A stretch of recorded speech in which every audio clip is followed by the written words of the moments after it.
શું તમને ખબર છે કે મોટાભાગના પ્રોપર્ટી વેચનારા એક એવી કાનૂની ફરજને જાણી જોઈને અવગણે છે જે કોઈપણ ખરીદનારને લાખોનું નુકસાન કરાવી શકે છે?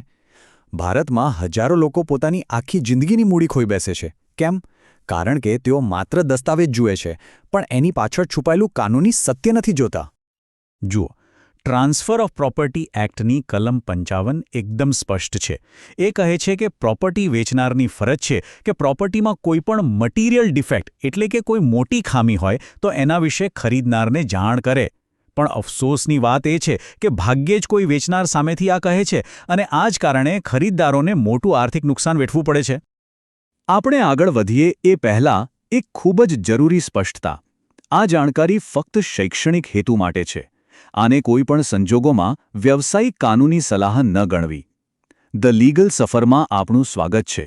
આજે આપણે લીગલ ડ્યુ ડિલિજન્સની ઊંડી દુનિયામાં સફર કરીશું જે તમારી મહેનતની કમાણીને સુરક્ષિત રાખશે. તો મહેનતની કમાણીને સુરક્ષિત રાખવા માટે આપણે 5 મુખ્ય કાનૂની પડાવો પાર કરવાના છે. સૌથી પહેલાં પ્રોપર્ટીના ભૂતકાળને ખોલીશું. પછી એના પર કોઈ છુપાયેલું દેવું છે કે નહીં એ શોધીશું. કોર્ટના કેસો અને પારિવારિક દાવાઓથી કઈ રીતે બચવું એ સમજીશું. જમીનના ખાસ નિયમો જાણીશું. અને છેલ્લે એક એવી અંતિમ કાનૂની ઢાલ કેવી રીતે બનાવવી તે શીખીશું જે હંમેશા રક્ષણ કરશે. ચાલો તો હવે શરૂ કરીએ આપણી સફર. સૌથી પહેલી અને સૌથી પાયાની તપાસ છે પ્રોપર્ટીનો સંપૂર્ણ માલિકી ઇતિહાસ, એટલે કે એનો ભૂતકાળ શોધવો. જુઓ, સૌથી પહેલો અને સોનેરી નિયમ છે ચેઇન ઓફ ટાઇટલ, એટલે કે માલિકીની શૃંખલા તપાસવી. મોટાભાગના લોકો શું ભૂલ કરે છે? એ ફક્ત છેલ્લા માલિકનું નામ જોઈને સંતોષ માની લે છે. પણ કાયદો સ્પષ્ટપણે કહે છે કે ઓછામાં ઓછો છેલ્લા 30 વર્ષનો ઇતિહાસ તો તપાસવો જ પડે. એ જોવાનું છે કે જમીનનો ફ્લો ઓફ ટાઇટલ, એટલે કે માલિકીનો પ્રવાહ ક્યાંય તૂટતો તો નથી ને? જો વચ્ચે એક પણ કડી ખૂટતી હોય તો એ ટાઇટલ ડિફેક્ટિવ એટલે કે ખામીયુક્ત ગણાય છે. અને આની પાક્કી ખાતરી કરવા માટે રજિસ્ટ્રાર ઓફિસમાંથી ઇન્ડેક્સ 2ની નકલ કઢાવવી જરૂરી છે, જેમાં છેલ્લા તમામ વ્યવહારોની સત્તાવાર નોંધ હોય છે. સારું, પ્રોપર્ટીનો ઇતિહાસ તો આપણે તપાસી લીધો, પણ શું એના આર્થિક ભૂતકાળ વિશે ખબર છે? ચાલો હવે એવા છુપાયેલા દેવા અને લોનના જોખમને સમજીએ જે ઘણીવાર સામાન્ય તપાસમાં પકડાતા જ નથી. એક વાત મગજમાં બરાબર બેસાડી દેજો.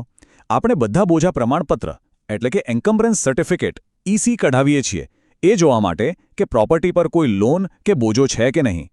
પણ હું તમને કહું, આ બિલકુલ પૂરતું નથી અને લગભગ 90% ખરીદદારો અહીં જ સૌથી મોટી ભૂલ કરી બેસે છે. આ છુપાયેલું જોખમ છે ઇક્વિટેબલ મોર્ગેજ. હવે આ શું છે?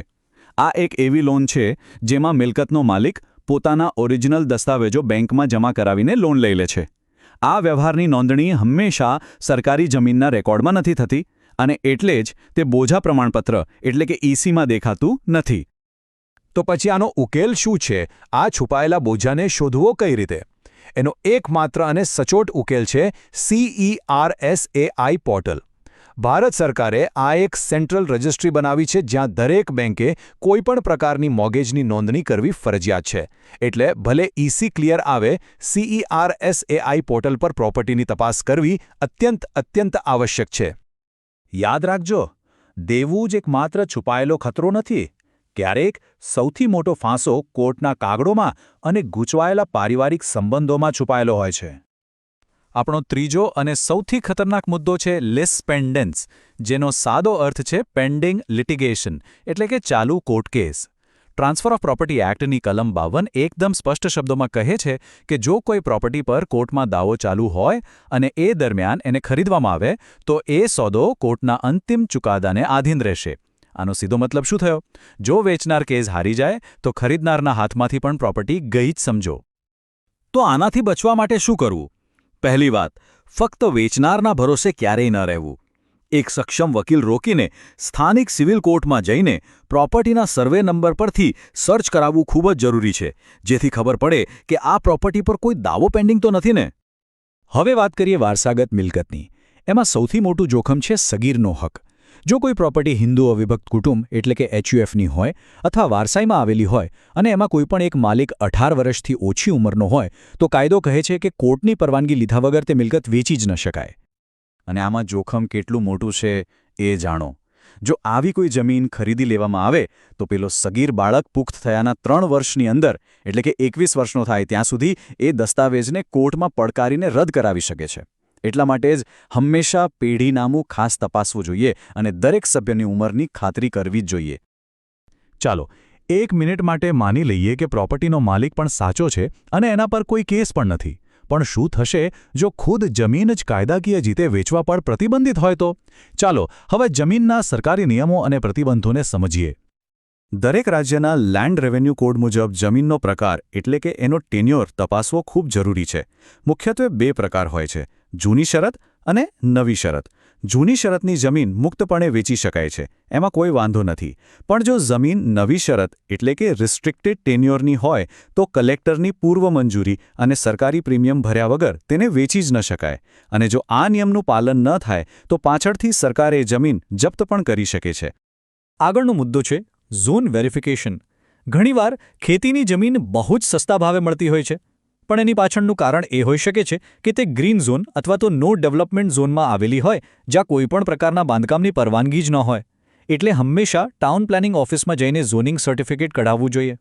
એનાથી ખાતરી થાય કે એ જમીન કોઈ સરકારી યોજના જેમ કે રોડ કે બગીચા માટે આરક્ષિત તો નથી ને. આટલી બધી તપાસ કર્યા પછી હવે આપણે અંતિમ અને કદાચ સૌથી મહત્વપૂર્ણ પગલાં પર આવીએ છીએ. એક એવું પગલું જે ખરીદનાર તરીકે આપણી કાનૂની સ્થિતિને એકદમ મજબૂત બનાવી દે છે.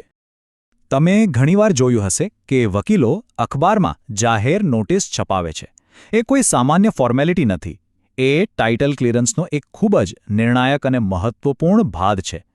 આ નોટિસનો મુખ્ય હેતુ એ છે કે જો કોઈ પણ વ્યક્તિનો એ પ્રોપર્ટી પર કોઈ ગુપ્ત હક, દાવો કે કોઈ લેણું હોય તો તે સમયસર બહાર આવે અને સોદો કરતા પહેલાં જ એનો નિકાલ કરી શકાય.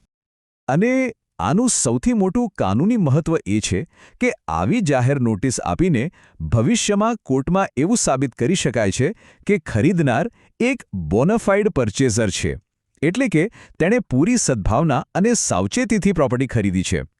આ દલીલ કાનૂની વિવાદોમાં એક મજબૂત બચાવ પૂરો પાડે છે. એક જૂની લેટિન કહેવત છે જે કાયદાની દુનિયામાં હંમેશા યાદ રાખવી જોઈએ: ઇગ્નોરેન્શિયા જ્યુરિસ નોન એક્સક્યુઝેટ, જેનો અર્થ છે કે કાયદાની અજ્ઞાનતા એ કોઈ બહાનો નથી. આપણે એવું ન કહી શકીએ કે મને આ કાયદાની ખબર ન હતી. પ્રોપર્ટી ખરીદવી એ કોઈના પણ સપનાને સાકાર કરવા જેવું છે. એ એક ભાવનાત્મક નિર્ણય છે. પણ યાદ રાખજો, ભાવનાઓ પર નહીં પણ તથ્યો અને કડક કાનૂની તપાસ પર બનેલો પાયો જ આપણા સપનાના ઘરને હંમેશા માટે સુરક્ષિત રાખી શકે છે. જો આ કાનૂની જાણકારીએ તમારી આંખો ખોલી હોય અને તમને આ માહિતી મૂલ્યવાન લાગી હોય તો આ વિશ્લેષણને લાઇક અને શેર કરીને બીજાઓને પણ સુરક્ષિત કરવામાં મદદ કરો. તમારા મનમાં કોઈ પણ પ્રશ્ન હોય તો કોમેન્ટમાં જરૂર જણાવો. અને આવા વધુ ઊંડાણપૂર્વક કાનૂની જ્ઞાન માટે ધ લીગલ સફરને સબસ્ક્રાઇબ કરવાનું ભૂલશો નહીં. આ સફરમાં જોડાવા બદલ આપનો ખૂબ ખૂબ આભાર. જય સંવિધાન.